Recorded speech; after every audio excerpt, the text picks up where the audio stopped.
Hello दोस्तों, how to learn में मैं मंटू आपका स्वागत करता हूं। दोस्तों, जैसा कि मैं आपको बता रहा हूं कि शिशुपाल कौन था। शिशुपाल महाभारत कथा के अनुसार भगवान श्री कृष्ण के शिशुपाल 100 गालियों का अपराध माफ़ किया था, लेकिन 101वीं गाली बोलने पर उन्होंने सुदर्शन चक्र से उसकी गर्दन धड़ से अलग कर दी। यह बात शायद आप जानते होंगे। हिंदू धर्म में भगवान श्री कृष्ण पूजन लगभग हर घर में किया जाता है। भगवान श्री कृष्ण एक ऐसे देवता हैं जिन्होंने धरती पर मनुष्य रूप में कई लीलाएं की और लोगों को सही गलत का पाठ सिखाया।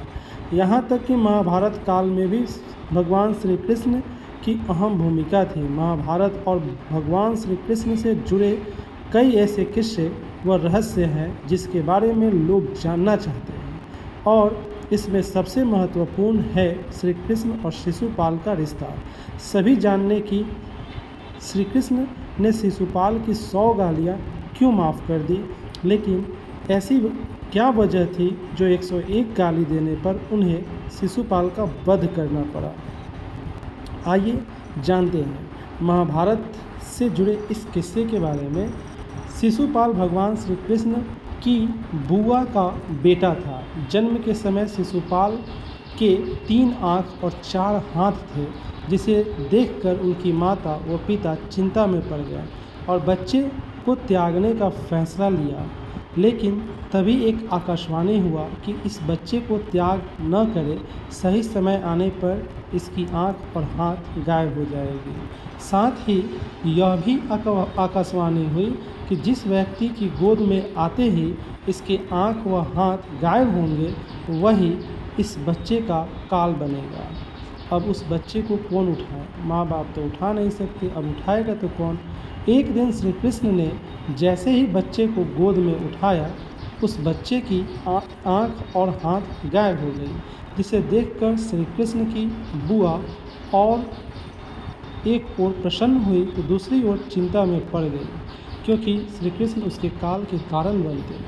क्योंकि आकाशवाणी के मुताबिक वही बच्चा श्री कृष्ण का काल बनने वाला था। श्री कृष्ण उनसे काल बनने वाले थे। जब श्री कृष्ण ने अपनी बुआ से परेशान होने की वजह पूछी तो आकाशवाणी से जुड़ी सारी बातें उन्हें बताई गई।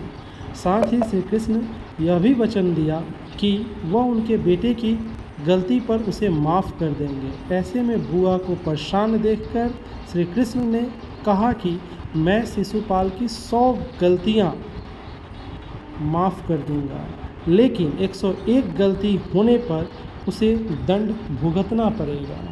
शिशुपाल रुक्मणी के भाई रुक्म का प्रिय मित्र था और रुक्मणी से विवाह करना चाहता था।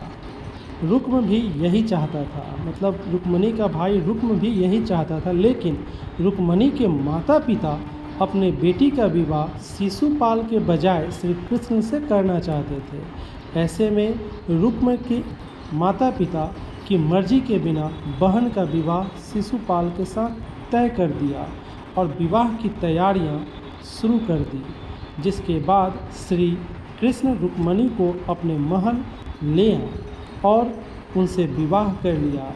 इस वजह से शिशुपाल श्री कृष्ण से नफरत करता था और मौका मिलने पर उनका अपमान करने लगता था। 100 गाली पूरी होते हुए जब हुई तो श्री कृष्ण ने 101 गाली पर उन्हें सुदर्शन से, मतलब शिशुपाल जी को सुदर्शन से गर्दन धड़ से अलग कर दी, और जैसे ही वो धड़ से अलग किए तो उनकी हाथ सुदर्शन से कट गई।